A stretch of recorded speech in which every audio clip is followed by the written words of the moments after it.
Éphésiens, chapitre 4. Voici ce que je vous demande avec force, moi qui suis prisonnier pour le Seigneur. Vivez en accord avec l'appel que vous avez reçu de lui. Soyez simples, doux et patients. Supportez-vous les uns les autres avec amour.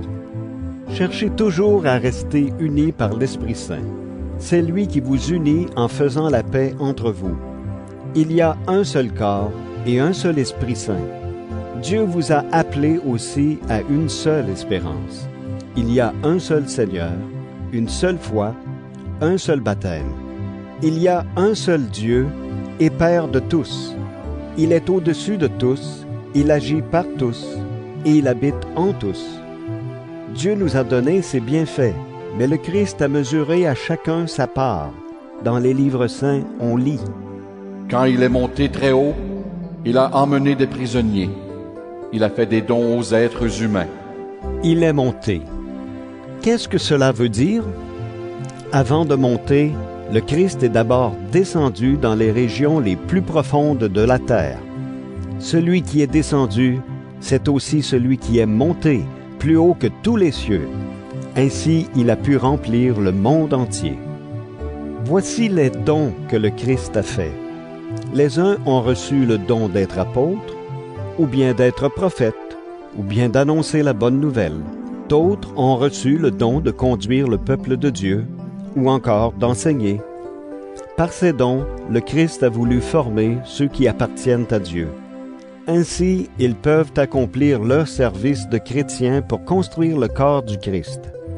Alors tous ensemble, nous aurons peu à peu une même foi et une même connaissance du Fils de Dieu. Finalement, nous serons des chrétiens adultes et nous atteindrons la taille parfaite du Christ. Nous ne serons plus des bébés. Nous ne ressemblerons plus à un petit bateau poussé dans tous les sens par les vagues de la mer. Nous ne serons plus emportés de tous les côtés par le vent des idées fausses. Les gens ne nous tromperont plus avec leurs mensonges habiles. Mais en disant la vérité avec amour, nous grandirons en tout vers celui qui est la tête, le Christ. C'est par lui que toutes les parties du corps tiennent ensemble et sont unies.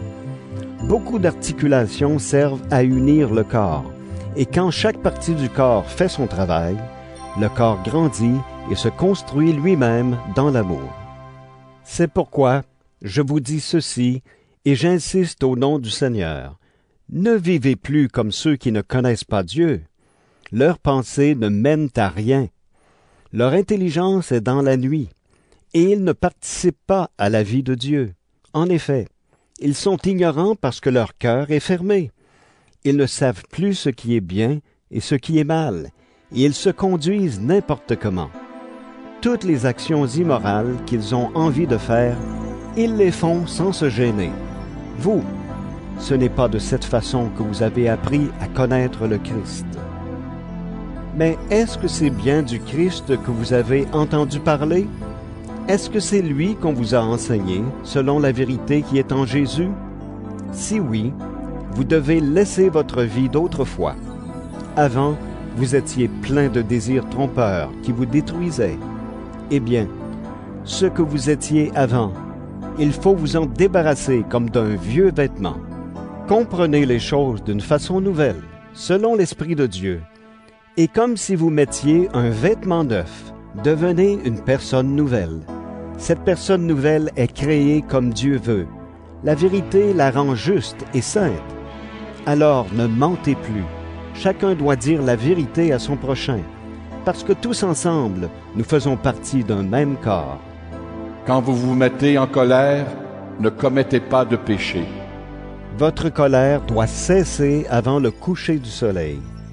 Ne laissez aucune place en vous à l'esprit du mal. Le voleur ne doit plus voler. Il doit plutôt faire tous ses efforts pour travailler de ses mains, honnêtement. Ainsi, il pourra donner quelque chose à celui qui a besoin d'une aide. Aucune parole mauvaise ne doit sortir de votre bouche. Dites seulement des paroles utiles qui aident les autres selon leurs besoins et qui font du bien à ceux qui vous entendent. Dieu vous a marqué de son Esprit Saint, alors ne faites pas de peine à cet esprit. En effet, C'est lui qui vous assure qu'un jour, Dieu vous libérera complètement de vos péchés.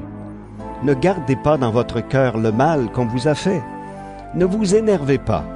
Ne vous mettez pas en colère.